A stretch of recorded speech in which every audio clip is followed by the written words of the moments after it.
Hey folks, Chuck Black here. We are doing 52 weeks of Python. We are in week number 31, and the topic for this week is in the networking module, and the topic is Scappy. That is the Python package that you can use to do sniffing of packets. You can inject packets into the network. You can discover devices and hosts on the network. You can do things like traceroute. So in this session, we are going to go through code that does things like sniffing packets on the network, that does things like injecting packets to discover nodes and hosts on the network. We are going to do port scans, even though we don't use that in Quakka. Then we're going to look into Quakka code and output and see what you can do with Scappy. What I've done with Scappy, don't know if you're going to be doing it, but that's your choice. What I've done with Scappy in order to provide this cool stuff like packet capture information that you see right here, as well as really nifty traceroute information. So we look at the different code inside Quakka that does that for us. So hopefully this is going to be of interest to you. And so without further ado, let's get started. Okay, so let's talk about Scappy. Now, the first and certainly the most important thing to talk about with respect to Scappy is how do you pronounce the darn thing? So I looked far and wide to try to figure out the right way to pronounce it. I've always said Scappy simply because I often do packet captures with it, and there's a cap in there. So Scappy. I did look it up for your benefit today to figure it out. It's not explained in here. I went to the Wikipedia page, found out who created it and where the people are from. I did various Googles. I found a Reddit discussion on the list of commonly mispronounced Python packages, and somebody actually put in here Scappy or Scapy or Scapy or Scappy, and one person said that they say Scapy. Another person says they say Scappy. Or Scappy, or whatever, however you pronounce that. I did go here and I found something from one of the developers on it, and he says, how do you pronounce Scappy? We are in France, we say Scappy, so I'm going to go with Scappy just as I do. And apologies to anybody else if there's other information that I've missed. Certainly my deepest and sincerest apologies, but I need to continue with the lesson, so I'm going to call it Scappy. Now that we have the important issue of how you pronounce the darn thing out of the way, let's describe or define what Scappy actually is. I found, ironically, the best description of Scappy in terms of a definition of what it does in here in Wikipedia. And so let me just read this to you. Scappy is a packet manipulation tool for computer networks. All right, that sounds like it makes sense. It can forge or decode packets, send them on the wire, capture them, and match requests and replies. It can also handle multiple tasks like scanning, trace routing, probing, unit tests, attacks, and network discovery. So we're going to look at some of these. Now, clearly, Scappy has more capabilities available than I'm going to be able to cover in our time together, but I am going to cover a subset of them, and I will point you not only to here but also to the nice Scappy documentation. There's a whole bunch of documentation here that details everything that it can do. It talks about, like this picture here that shows scanning, fingerprinting, testing, attacking, sniffing, packet forging, etc. Those are all things that you can do with Scappy. There are many examples. It talks about them in this documentation, and of course there will be other examples online. So let's begin to look at the code that I've written to exercise some of this functionality. So before we go into the Scappy example code that I wrote, I want to show you that I am using Scappy in real life. So this is the Quakka user interface and that I wrote specifically to teach people Python. If you were to go to do packet capture or to examine packet captures that in this case I've already done, this information that you see, I sniffed on the network using Scappy and I returned it to Quakka, and it's now stored in my database. So all of this nice information about the various packets, what is inside them, what the hex looks like, etc. And I have many packets. You can see I have over 1,000. I'm only showing 1,000 here. I've done using Scappy. So I'm using Scappy to capture packets on the network, and we will look at that later. And you can capture packets on the network not only for devices, but also I can do so for hosts as well as for services. You see there's this packet capture button. While I'm here at services, one other piece of functionality for which I use Scappy is doing a trace route. And so here you see this trace route information. I didn't draw that graph. I didn't discover the information, the trace route information. That was done for me by Scappy. And if we were to look down here at my worker, you can see that I got this trace route information that was sent to my worker.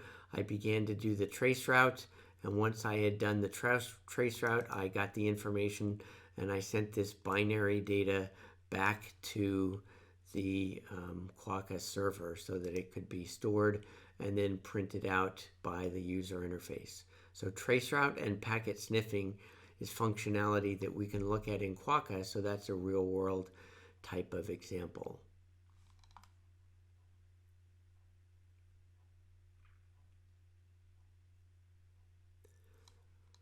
But before we get into that, let's look at the actual code examples that I wrote. So this is my Scappy example. This is kind of big, hard to see all of it, but we are in Module 4 networking. I have talked about NetMiko and Napalm, and now I'm doing Scappy because that's the most relevant one that would be next in line that I would like to make sure that we talk about. So I've written this code. I do want to warn you up front, this code needs to be run as super user. So if you're running on Linux, then you need to do sudo Python 3. If you're running on another operating system, then you need to be in super user mode, presumably, however that works in your environment. For me, I need to run it outside of PyCharm because running things in PyCharm in super user mode is kind of a pain in the butt. And the main reason that I would want to run it would be because I would like to debug it, and we're not going to be able to do that, at least not at this point of my recording. I may look into it a little bit more before we're done. But let's look at the code that I've written to do this. There's some very simple stuff. I'm not exercising everything that is possible in Scappy, but I'm sort of highlighting some of the things that seem to be of the most interest to me. So here you see that I'm importing from scapy.all Scappy, so I'm able to do scapy.sniff and other stuff.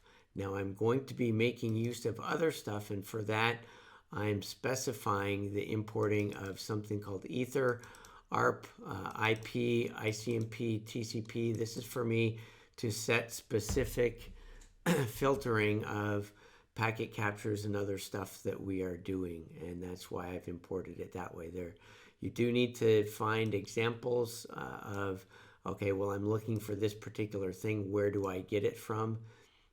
It's not, at least to me, it was not intuitively obvious. I had to do a little bit of hunting in order to find out how I did this. But that's what I'm importing. So the other thing I want to point out before I go too far, you will see that there's not a ton of really cool, interesting Python-y stuff in here. You can see I do have a function that I created for you that are somewhat more new. I do have a for loop that I'm doing something, so I'm seeing a little bit of that down here. I have a while loop where I'm looping forever, taking as input an IP address, so you know that we've done this before, and then I'm going to be doing the things that I want to do, for loops inside of it, etc. But there's not a ton of Python stuff that we're learning here. What we're mainly learning is our interface to this Scappy package that has a lot of functionality for doing networking stuff. And one of those networking things that we're doing is packet capture, and the way that you can do packet capture is calling into Scappy and referencing this sniff function. Now, there are many, many different ways and parameters that you can pass when you do a sniff. You see I've highlighted it here. I'm doing 3 different sniffs right in this point, and you can see down here I'm doing a couple more sniffs as well. So you can see that this is one of the main usages, and it's probably not surprising to you that as part of what I did in Quakka would be the packet capture. That is basically where we're getting that data. If I go back to my capture, that is this data came from doing Scappy sniff. So that's what I'm exercising here. Now, what do I need to tell it? One thing I have to tell Scappy, at least I believe I need to, in my environment I did, is to specify the interface. And so my interface happens to be called ENP0S3. If I was to go outside of this and pull up a window, let me get a new window here, and I will show you that I have different interfaces, IPA, and you can see the name of my interface here is ENP0S3. For whatever reason, that's the name of my interface on Linux. That is where I have my IP address, 192.168.254.143, and so I need to specify that interface. If you're going to be using Scappy, you need to make sure that you specify your interface correctly. If you're doing something over your Wi-Fi, then it will probably be WLAN something. It may be LAN 0. It depends on how your VM or your system is set up, what that interface name will be. One thing that I'm passing in right here is I'm saying I want you to get 10 packets. So keep sniffing until you've gotten 10 of these. So the way that this works, let's pause and think about this. This is going to be paused, or it's going to be blocked here until it receives 10 packets. And once it has received 10 packets, then what I'm going to do is I'm simply going to say, take that object that I got back, this capture object, and I'm going to call the method endSummary. And so this is a little bit of Python-y stuff that you need to be sure you're aware of. We're getting an object passed back to us, and I'm taking that object called capture, and I'm referencing this function here called endSummary. And that is what is going to get called, and that's what's going to print stuff up. And as a matter of fact, I'm actually going to go and I'm going to find where I did my last Scappy, which is right here. And I'm going to let this run in the background because it takes a while. You see I'm doing sudo running Python 3, which is what my Python is called. My file is Scappy example. That is the thing you see down here. And so I'm just going to go ahead and run this and let it bounce around in the background. It does take a while for it to capture all the packets that I'm going to be asking it to do. So that is one simple way. It's getting every packet from that interface. Now that should go pretty fast. The next thing I'm doing is exactly the same thing, but as you can see from my comments and what I print out, I'm looking for DNS packets. And the way that I do that is I specify the filter. And the filter that I specify is going to be in a Wireshark type of format. So if you're familiar with Wireshark or other packet capture tools, then we are going to be specifying it in this way. So you need to become familiar with the different ways that you specify things. UDP port 53 happens to be the DNS port. So again, I'm capturing 10 of these, and I'm looking for DNS packets only. Now the next thing that I'm going to do is I'm going to not just print out the summary, but I want to print out all the information about the packets that I got. So I'm doing exactly the same thing. You see this line right here is exactly the same as this line, but when I'm done, this capture object, I'm able to iterate through it, and this will allow me to go packet by packet. And for every packet, I'm going to do a .show. So for those of you that are newer to Python, this is what I'm doing. I'm taking an iteration path through this capture that I got. Remember, it's the same capture that I did an end summary of before, except I'm iterating through it. And every time I go through it for every packet, I'm going to call the object that I get packet, and then I'm going to call the Scappy function that is built on top of that object, that packet object, show, and it's going to display the packet that I've captured. And this output that you see in here is going to be similar to what we see. In fact, it may be the same. I'm not 100% sure. We'll find that out if we go back to Quakka and see if that's actually what I'm using. Now what we've done here is we've said, I want you to pause and wait until you get some number of packets. And then when we're done, we've printed them out. That's not the only way to do it. Here is another way to do it. These are together. They are separated by a couple of blank lines because that's how PyCharm likes functions to be separated by a couple blank lines, but really they belong together. This is my definition of a function called print packet, and this is my Scappy sniff functionality. Now what I'm doing is I'm specifying the interface. That's the same as before. Let me go here to the filter, and I'm going to filter on something different. I'm looking for HTTPS packets, so I'm looking for that. Again, I'm looking for 10 of them. Now the difference is I've specified this PRN function, and what that is doing is that's telling Scappy, by the way, for every packet that you get, I want you to call this function that I have defined. Do you see the name here, print packet? That's the same as this thing that I specify here. This allows me to handle packets as they come in. In these situations, nothing whatsoever happens until I reach this count. If my count was 10,000, then I would sit there for a very, very, very long time waiting for this to complete, and then I would print them all out at once. In this situation, for every packet that comes in, I'm actually going to be printing that out, and that's what I specify here. And one more example of sniffing that we're going to do right here that I will describe is, instead of specifying the function that I'm going to call, you can do something different, and that is using Lambda functions. Now, I haven't defined these for you, so you are not aware of exactly what these are, but I'm going to wave my hands and I'm going to describe it to you, and I'm hoping that it will make sense to you. Do you see how here I referenced the name of the function and I defined the function beforehand up above right here so that it knows what that function is?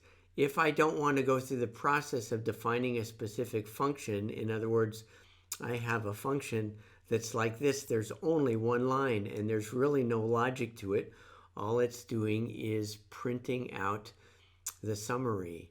Then how might I do that? And that's what a Lambda keyword and Lambda functions allow you to do in Python. I can say Lambda, and that tells Python, hey, the next thing right here is going to be a function. And this is the definition of my function body right here. Do you see that it's the same as what I've defined right there effectively?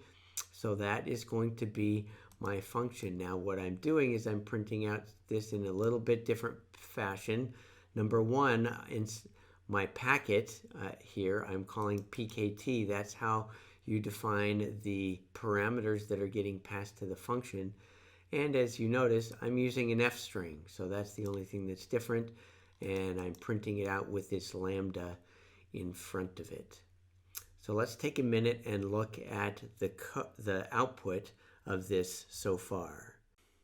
Okay, I've rearranged my windows so that we can look at these side by side, the output as well as the code. So here is where I started to run this functionality, Scappy example. That's what we're looking at here.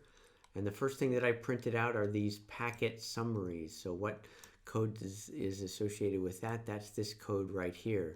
I did scapy.sniff. I didn't specify any filtering, so it's just getting 10 packets.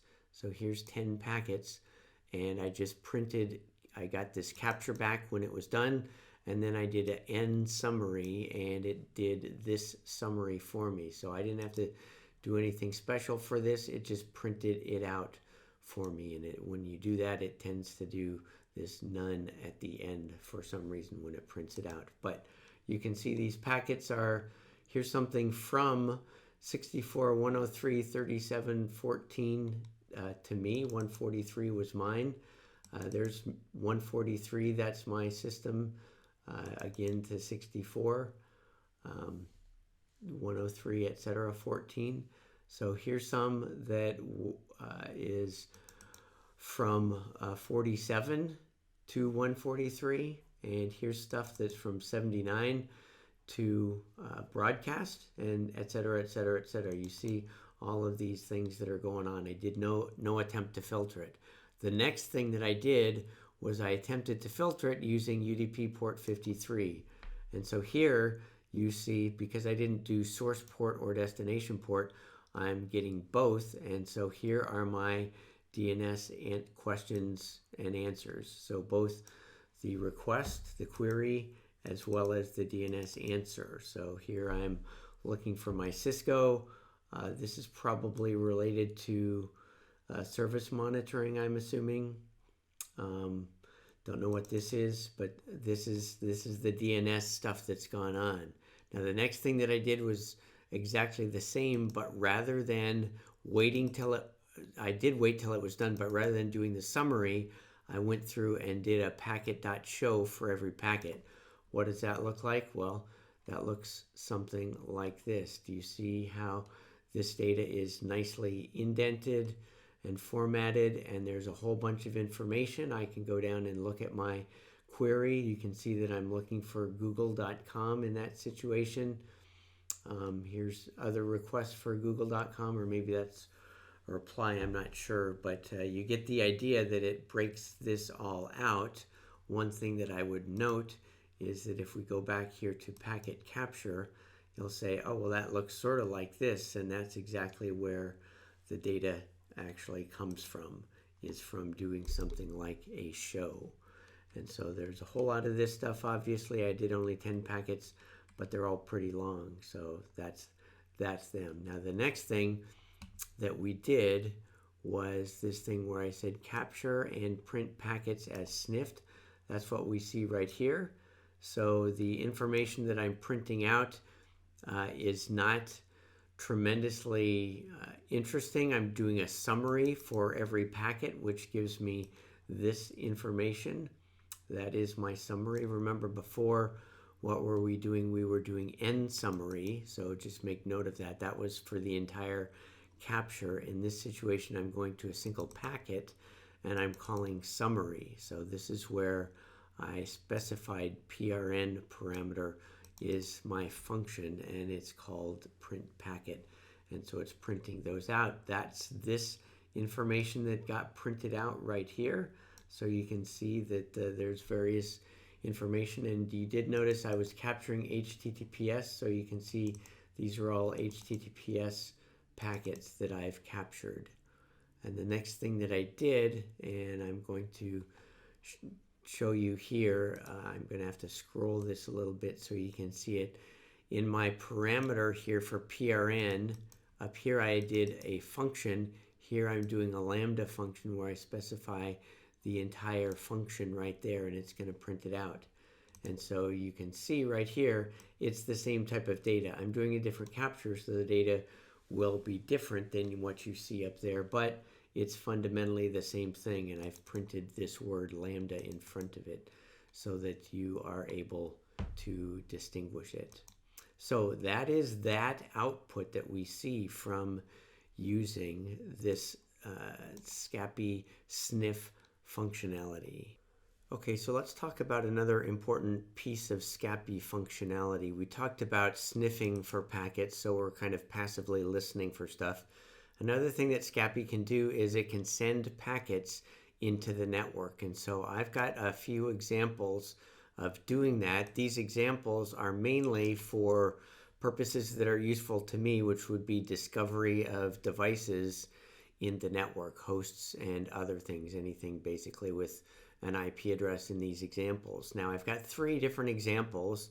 Each one of these involves Scappy sending stuff into the network and listening to responses in order to learn what is actually on the network. 2 of them involve doing ARP, doing what they call an ARP ping, and one of them is doing an ICMP ping. And so I'm going to sadly tell you that this functionality, which I've always had trouble with, is actually not even working at this point in time. Now within Quakka, I do this myself by hand, and we may look at that, but the basic idea is pretty simple. You just go in a loop and you ping every device in the range. In this situation, it would be this, and you see if you get a reply back. It's very trivial, only a few lines of code to implement.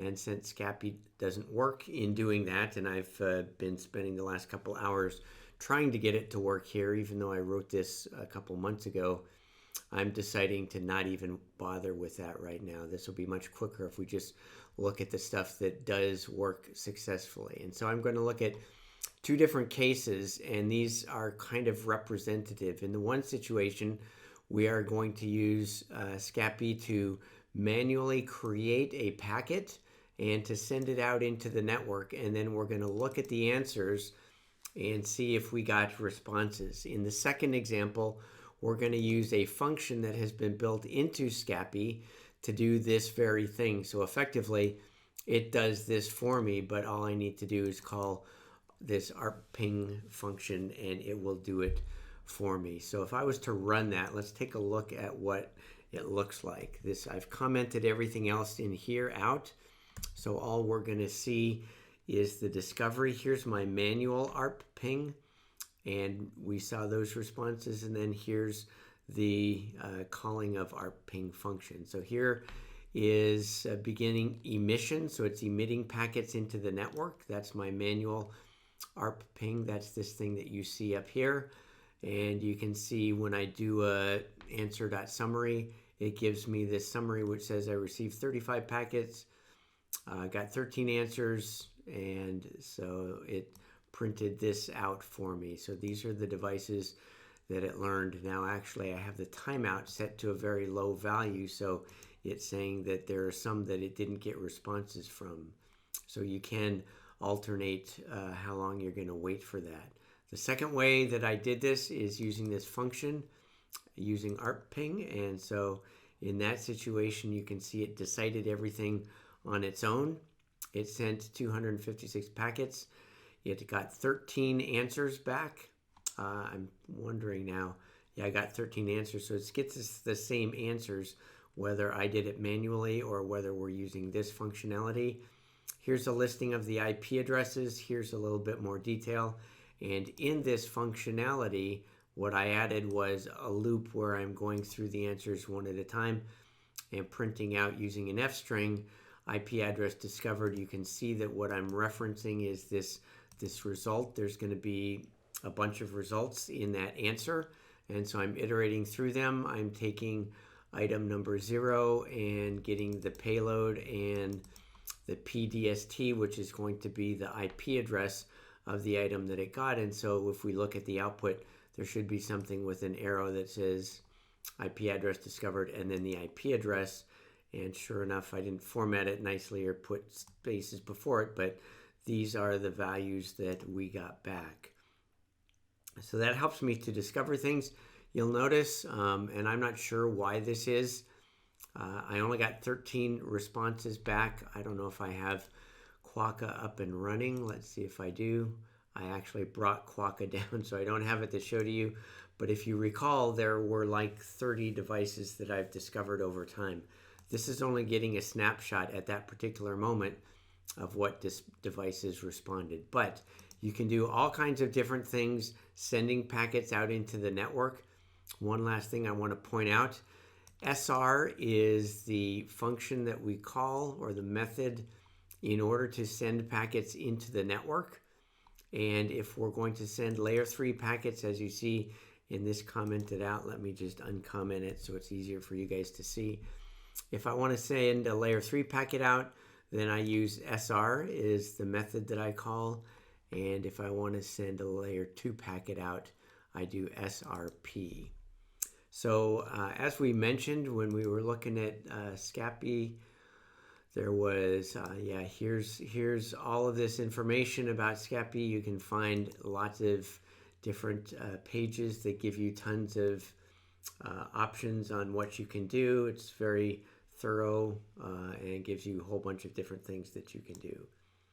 So that is that portion of Scappy. Next, we're going to look at doing port scans using this functionality. Okay, so the last piece of Scappy test code, example code that I've created is this right here, where we are going to do, as it says, a TCP port scan, and this is going to be a loop where I get the IP address of the device to scan, and then I use Scappy, and this is recommended in the Scappy documentation to do something like this. The idea is that I will be testing from port 1 to port 1024. So if you have parentheses, round brackets, then it's inclusive, so it will do all of these ports. Here you see a commented outline that I have where I have square brackets and I'm passing in a list. And if I do that, then each one of these, it's going to do only those. So here I'm doing from 1 to 1024. And what I do is from the answers, I'm going to go through and print them out and say that there's an open port, and then I do a summary. I didn't do the closed port because that it can clutter things up. Now, if you recall, Quakka itself has the ability to do port scans. Here's the important piece of information. In Quakka, I do not use Scappy to do my port scans. I use Nmap. I found that it did a better job, in my opinion anyway, of giving me all this extra information like trying to match the operating system, etc. Here you can see I'm looking at device with an IP address .14 in my network. That is the laptop on which I'm running this, so it's not the operating system on which that is this Linux system, but it's the Windows host, and it tells me that I have these 3 ports open, 135, 139, and 445. And you'll be happy to know that the good news is that when I did the scan using my Scappy example, I found out that I had 3 ports also open. And so this is relatively good news. I'm happy to tell you that. I'm less happy to tell you that other devices that I tried tell me that I have a boatload of open ports because of the way that Scappy is doing things versus my Nmap extended scan comes back with no ports being open in certain situations. I'm not going to go through all of these examples, but I do want to point out something, and that is that both with Nmap and with Scappy, you have a boatload of options for doing different types of port scans. And so if you are interested in that, you can look up the documentation. But since I don't really use it in Quakka, I'm not going to go into this in great amount of detail, except to say, here's my SR, which stands for send and receive, and that basically is how we generate packets in the network, which is what we're doing here.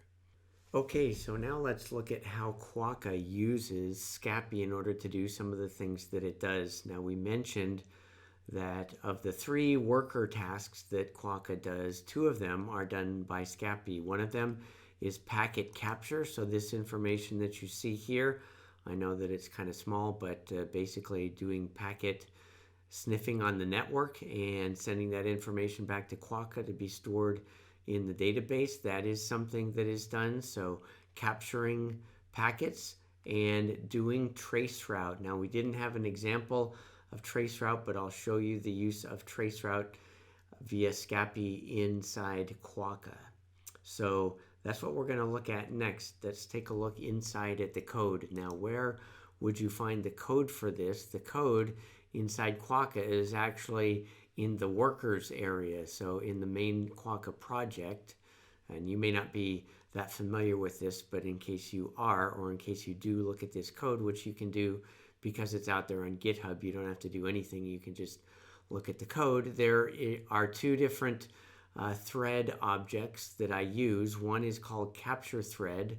You can see that up here. And the other is descriptively named traceroute thread. Now, both of these use Scappy in order to do what they're going to do. So here you can see in traceroute that we're using a function called traceroute that we're going to call.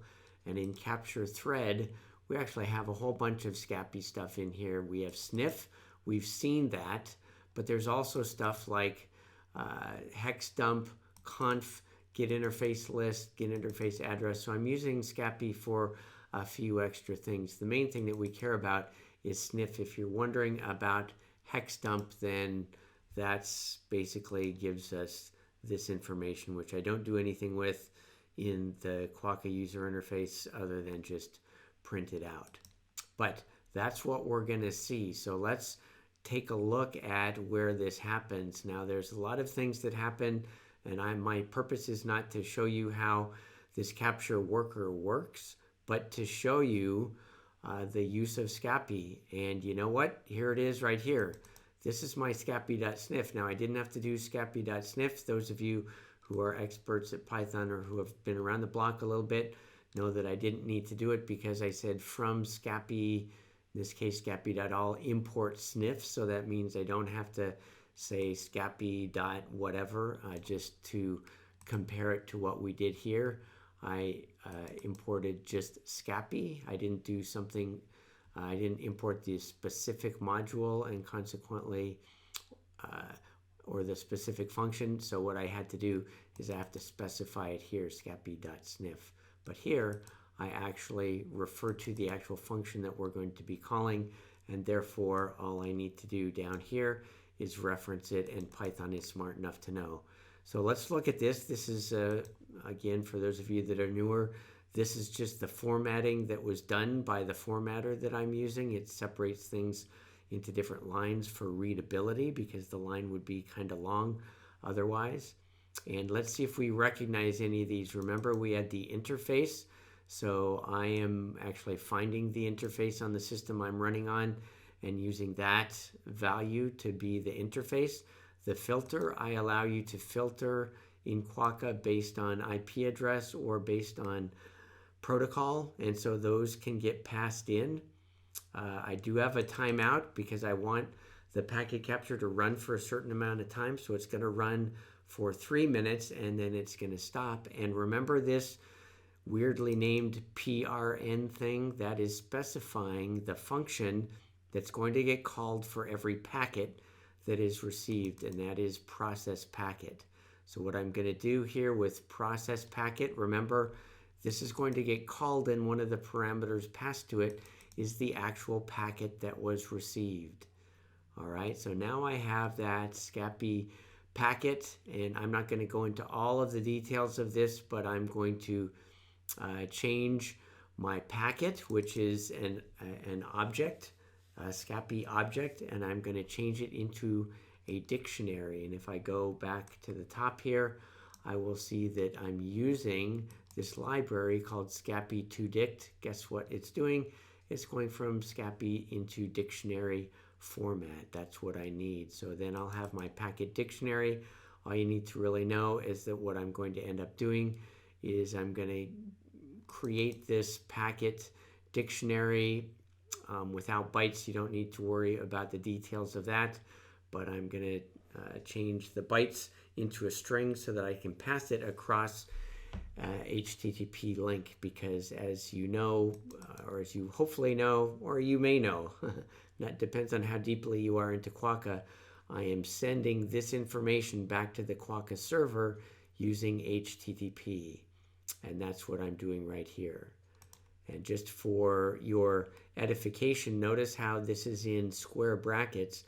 I've created this interface, this send capture, so that I can send multiple different packets at once. I decided to do just one packet at a time, and so I only have one thing in this list, but that is why I have this set up in this way.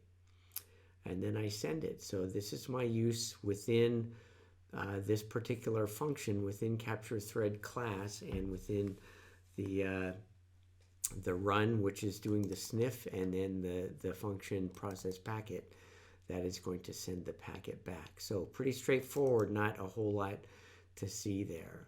Now let's look at traceroute thread. So the traceroute thread is going to come in here, and when it runs, it's going to actually call traceroute. So traceroute, remember, is this thing that we are importing from Scappy. It actually, by the way, how did I know that it lived in scappy.layers.inet? It was a little bit difficult to find. I didn't find as many easy examples. You notice that things are in different locations. Here's scappy.all. I think from this example up here, we saw certain layers.l2, layers.internet. They can be in different places, so you just have to figure that out. In layers.internet, there's something called traceroute. That's what I'm calling down here. I do a traceroute, and all I do is I pass in the IP address or the host name of the target. So like in this situation here, I passed in 8.8.8.8, and that is what it ended up looking up for me. So that is going to be my target.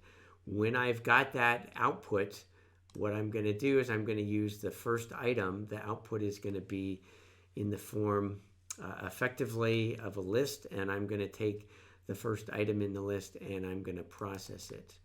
And now we don't need to look at all the details of how we process it, other than let me tell you this. What I'm going to do with one of the nice things about traceroute is you can say, you know what, it's nice for you to give it to me in a textual version, which it can. You can imagine something like this being textual. But what I'd really like, because this is a user interface, is I would like it to be in a graph format, and I want you to give me output in PNG format. And this is going to actually generate the graph that you see over here. All right? And this is the point. This is the last thing that we're doing with the traceroute Scappy functionality. Once I'm done with that, remember traceroute, again, it's part of Scappy. So this is Scappy that's doing this for me. It's creating the graph for me. Now I'm going to have a bunch of data, and so what I'm going to do is this has written the output, for the graph, this PNG file, to a file. And so all I'm going to do is I need to encode it appropriately so that I can send it across the line, and then I'm going to send this thing across the line appropriately. So the Scappy stuff I'm doing, I'm calling traceroute, and that is giving me traceroute output, which is going to be an object. Actually, it's going to be in the form. I can dereference it, so I get the first item, which is item 0 here, and then I take that and I'm going to create a graph from that data, and that graph is what I'm going to send across, and that eventually ends up here. So nice usage of Scappy in my little Quakka application that does monitoring of the network and a little bit of diagnostic stuff. The diagnostic stuff being things like this traceroute as well as packet capture, and I get that information via Scappy. Okay, so let's review what we talked about. First, we established that you should pronounce Scappy, Scappy, or probably if I was doing it French, it would be Scappy, although that sounds more Italian. So I apologize to all of the French people who are listening and to everybody else that I offended by my mispronunciation, but I ended up calling it Scappy in this entire session. And so we talked about what it was. Basically, you can sniff the network, you can inject packets into the network, you can do things like traceroute, a lot of interesting stuff. And so we looked at examples. My Scappy example here, I have a number of options for sniffing packets and the ways that you do that, and the ways that you can either wait till it's all the way done and get the entire capture, or you could do it one packet at a time like this. And so these are options. Now, we looked also at injecting packets into the network, and for me, that involved attempting to discover devices or hosts in the network, and that's what this did. We do SR, stands for send and receive. SRP is to do it at layer 2. Just SR allows you to do it at layer 3.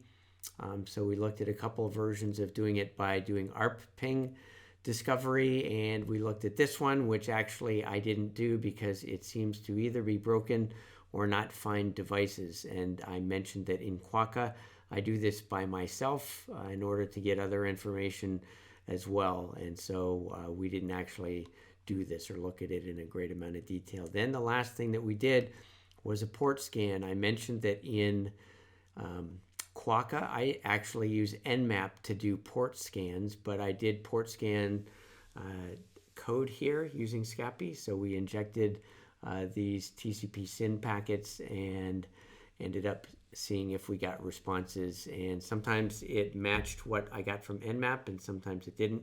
There's a ton of options that you can do here because you are generating your own packet. So that's kind of what that is. Then the last thing that we did was we looked at how Quakka makes use of Scappy to do what it does. And we said there's two things, the workers that do packet capture, so this type of stuff, packet capture, as well as the stuff that does traceroute. And we looked actually at the code. We saw that in the worker area over here that there's a capture thread, and in this capture thread we do sniff just like we looked at before, and then we take and we change the packet into a dictionary and send it along. And then traceroute, we actually did a couple of things. First, we did the traceroute function based on the target, and the second thing that we did was we generated a graph, which is generating this image that you see right here. And then we have to do stuff to send it across the wire in HTTP type format, but that was basically all that we had to do because Scappy does so much for us. So a really cool tool. Like many of these tools with tons of functionality, it can be absolutely amazing and it can be frustrating, as we saw a little bit in some of this stuff that I ran into here. But no big deal. You work with the things that work and you make use of them, and that's what we certainly have done in Quakka, and it has turned out to be extremely successful. So hopefully you know a little bit more about Scappy and how useful it can be. And I don't really care if you call it Scapy or Scapy or Scappy or Scappy or whatever you want to call it. Just make sure you make good use of it when you write Python applications. Thanks for listening.